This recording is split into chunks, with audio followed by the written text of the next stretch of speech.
तिलक का अवज्ञा सिद्धांत। क्या सिद्धांत का मतलब था विनम्रता पूर्वक किसी भी गलत कानून या आदेश को ना मानना।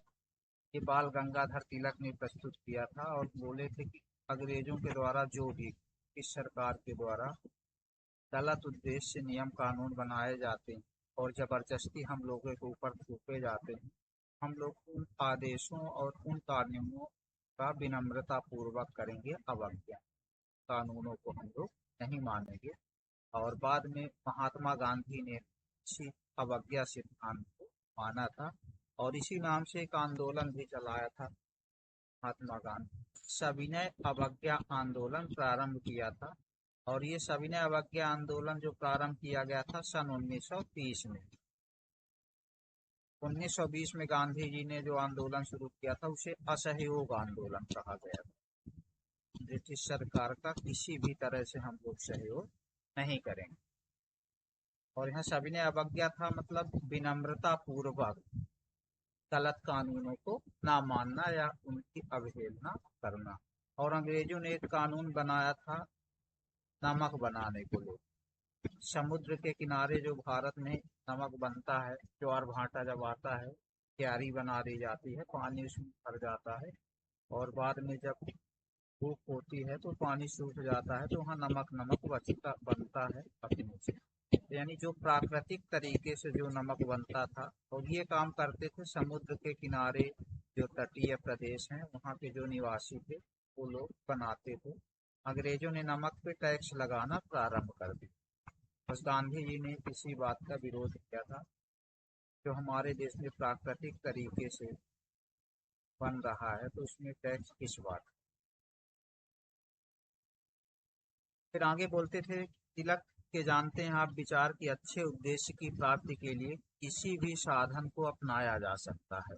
और उन्होंने कहा था कि जो साध्य है हमारा लक्ष्य, यदि हमारा लक्ष्य या उद्देश्य अच्छा है, पवित्र है, तो फिर उसको प्राप्ति के जो साधन है तो अपवित्र भी होंगे यदि साधन, और हमारा लक्ष्य या उद्देश्य पवित्र है तो साध्य अपने आप उसे पवित्र बना देगा।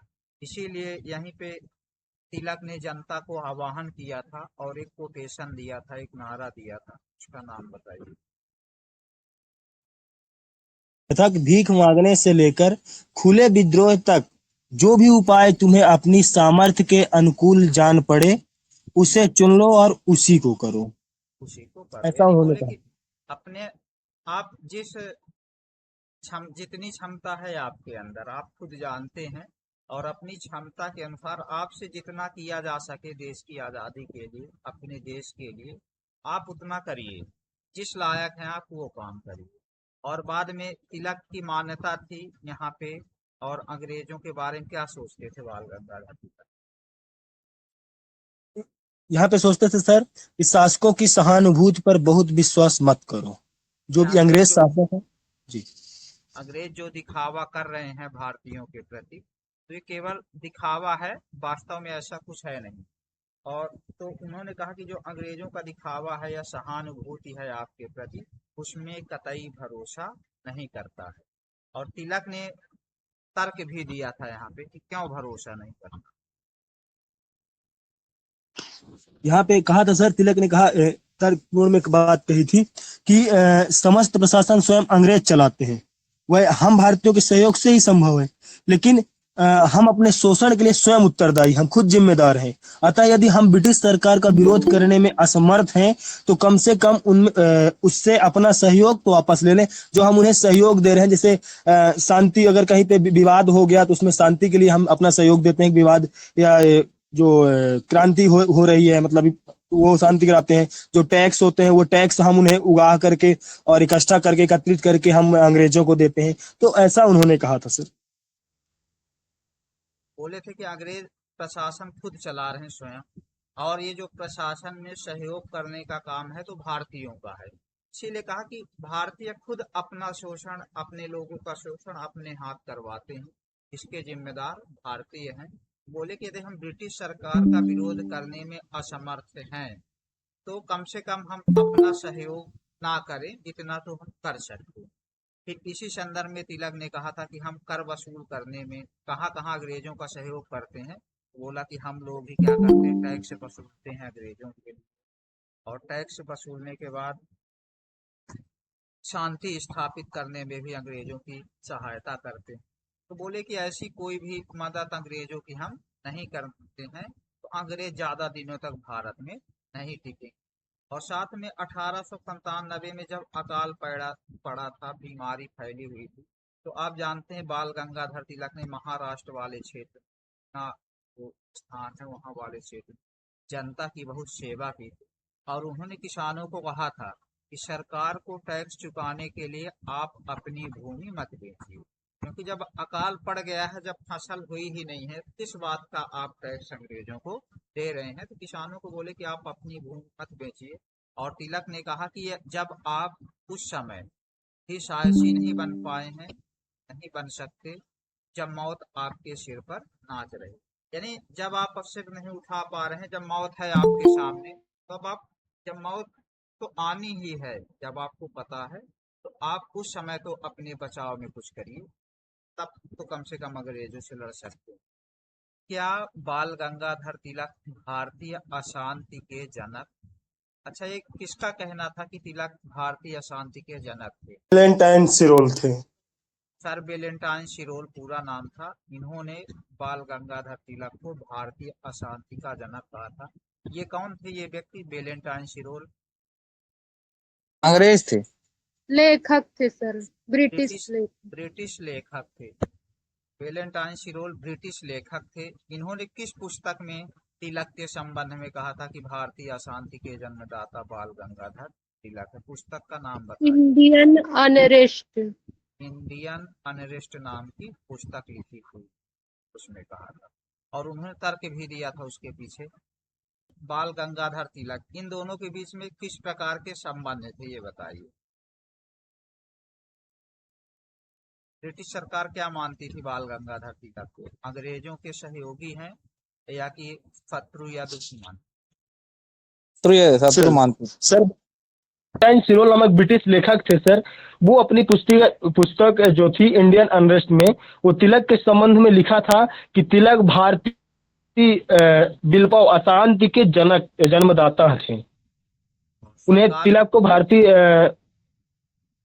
जी सर, सरकार उन्हें अपना शत्रु मानती थी।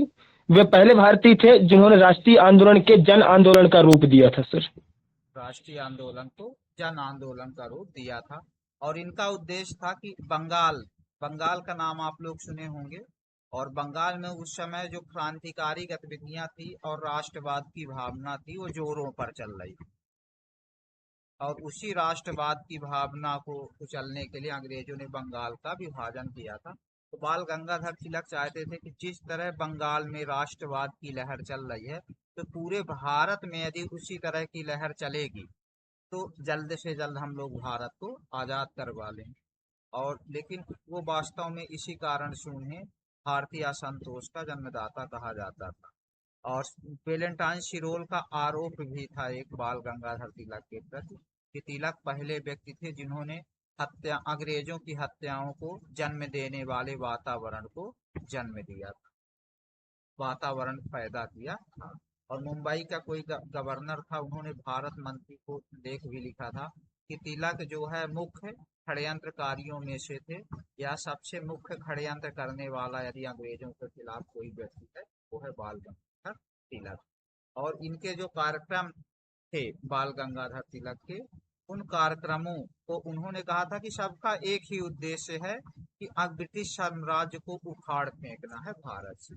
के कार्यक्रम आप जानते हैं बाल गंगाधर तिलक के, जैसे गणपति उत्सव है, शिवाजी उत्सव है, पैसा इकट्ठा करना, राष्ट्रीय स्कूल की स्थापना करना, सब एक ही उद्देश्य, ब्रिटिश सरकार को भारत से बाहर का रास्ता दिखाना।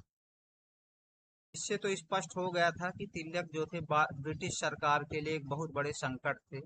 और निसंदेह तिलक में अद्भुतकारी संगठनकारी शक्ति थी, लोगों को इकट्ठा करने की शक्ति थी, और उनके भाषणों में आग होती थी। और हमको यह दिखा देना चाहिए कि मौजूदा तरीके से देश पर भली प्रकार से शासन नहीं किया जा सकता। और हमें सरकार को इस बात का निश्चय करा देना चाहिए कि शासकों की जो सहानुभूति है उस पे ज़्यादा भरोसा करने लायक नहीं है, यानी अंग्रेजों पे ज़्यादा भरोसा हम नहीं कर सकते हैं।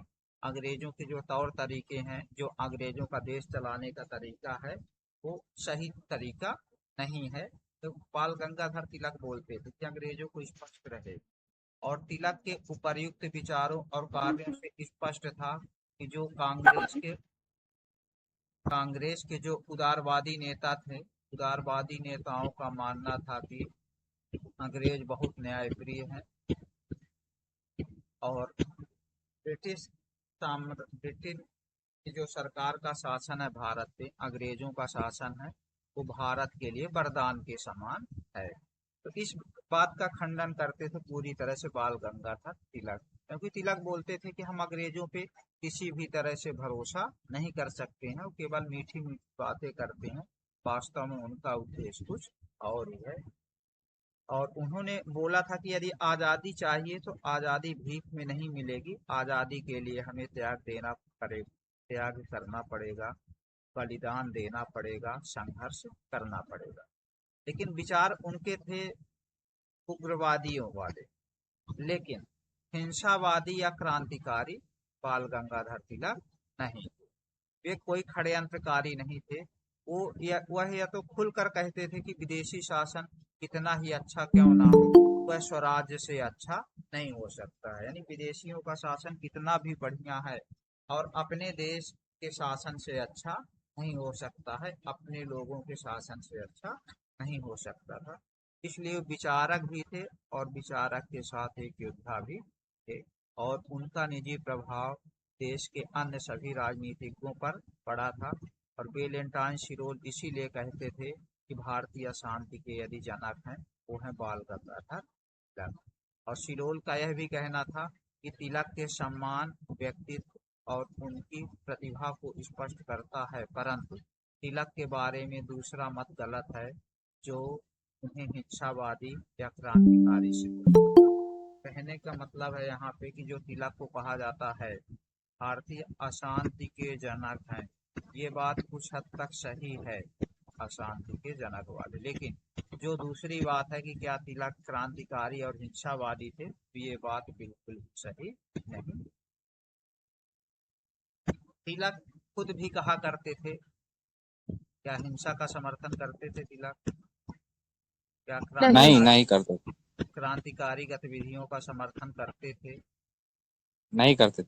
उनका विचार फिर बताइए क्या, तब तो आप साबित कर पाएंगे कि तिलक ठीक है। तिलक जो अपने विचार स्पष्ट के उनके विचार थे कि तिलक का मतलब मानना था कि तिलक कांग्रेस के भिक्षावृत्ति नीति के विरोधी थे। स्वयं तिलक का कोटेशन था, देखिए कि मैं राष्ट्रवादी हूँ और मैं अपने देश से प्रेम करता हूँ, परंतु मैं किसी ऐसी योजना से परिचित नहीं हूँ जिसका उद्देश्य वर्तमान राजनीतिक व्यवस्था को हिंसात्मक तरीके से उलट देना हो या हिंसात्मक तरीके से व्यवस्था को बदलना हो। यानी हिंसा का किसी भी तरह से, उन्होंने बोला कि मैं जानता ही नहीं हूँ ना ऐसी हिंसात्मक घटनाओं का या हिंसात्मक तरीकों का मैं किसी भी तरह से समर्थन करता हूँ। तो आप यहाँ से स्पष्ट हो गया इन सभी बातों से कि तिलक हिंसावादी या क्रांतिकारी नहीं थे, और ना ही अपने उपदेश में, अपने विचारों में उन्होंने राजनीतिक हत्या करने का उद्देश्य दिया, बल्कि जहां भी राजनीतिक हत्याएं हुई हैं उन सब की निंदा और आलोचना ही की है। और तिलक ने 1906 में जो नासिक में क्रांतिकारियों से हिंसा ना करने को भी कहा था, बाल गंगाधर तिलक ने। और तिलक तो राष्ट्रीय विरोध और प्रतिरोध के प्रतीक थे, लेकिन वो मूल रूप से वो क्रांतिकारी। तिलक को भारतीय राजनीति में उग्रवाद का अग्रदूत भी कहा जाता है, और उग्रवादी कहें या कहें गरम दल के जो 3 नेता थे, कौन कौन से गरम दल के 3 नेता थे या उग्रवादी विचार के 3 नेताओं के नाम बताइए। लाला लाजपत राय और बाल गंगाधर तिलक और बिपिन चंद्र पाल। लाल, बाल और पाल, ये जो त्रिमूर्ति फेमस थी उस समय, तो तिलक का नाम देखिए, तिलक का स्थान सबसे पहले आता है।